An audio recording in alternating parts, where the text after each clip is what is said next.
Hey, Senator Salling here. I'm going to say hello, and it's Thursday, time for the video. So, just want to tell you a couple things we went through today on the Senate floor. We were on the Senate floor for 3 hours, and we were talking about two bills. Senate Bill 1, which it's a public safety bill for law enforcement officers prohibiting on face mask covering. And it's ridiculous because they're really keying on ICE. And we had literally a bunch of amendments, as you see, and we talked about every one of these amendments. We brought them about. None of these amendments on the Republican side passed, not one. But we fought on the floor about certain things that we think were important. Just tell you maybe a couple of the amendments real quick. One was telling them, okay, if you're telling officers they need to take off their masks, why not the protesters take off their masks as well? I mean, there was a lot of things we talked about. We talked about the families and the protection of the families and why they wear masks. There's a lot of things, and let you know, it's a live reel on the Senate floor. If you want to see it all, it's there. You can see every bit.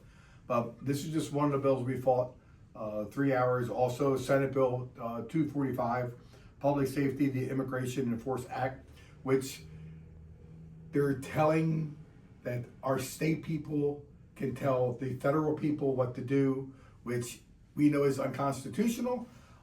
It's going to 9.9999 times out of 10. These things go to court, and I believe this thing will go to court and it'll be thrown out. These are fast track because they made that bill an emergency bill. So as soon as this bill passes, it'll go right to the governor's desk. He signs it, it's in law. So knowing that, and that, by the way, we had, again, amendments upon amendments, and they only took the one from Senator Sidnoy, a Democrat, to make an emergency bill. And we all said no, but they, of course, passed it through. And they're going to fast track that, and they're going to make that a law as soon as they can, but it will go to courts, and it's going to be fought. As you know, we're for ICE, but we're for our local police, and we're for law and order. We don't want things to be like Minnesota or other states or towns or cities that are really dysfunctional right now. We want law and order, and right now it's law and order. They're working with ICE, they're doing things orderly. But if we get this through, we can see a lot of chaos, and we don't want that. I have a couple bills today with cemeteries that we want to help out that are abandoned cemeteries in some of our locations throughout the state. We want to make sure that we can help those out and clean those up and have the right actors to do that as well. It's nothing on the books to make sure we can get those things taken care of. We have a veteran bill coming up. We want to help out our veterans, but we want to help out our public safety people in our schools. We have a tax credit to working with Baltimore County and only Baltimore County. We're hoping that could pass through. I had that bill yesterday. I have the others today, so I had 4 in the past 2 days.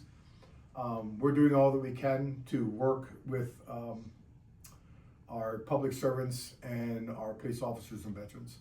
Our district night is coming up. It's February the 9th over in the Lowe's room in the house, room 180, and we would love everybody to come February the 9th.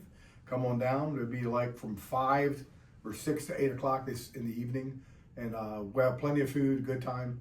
I just want to thank you for all your prayers, and if you need anything, we are always open to conversation, and our doors are always open to you. Thank you. God bless. Thank you for your support.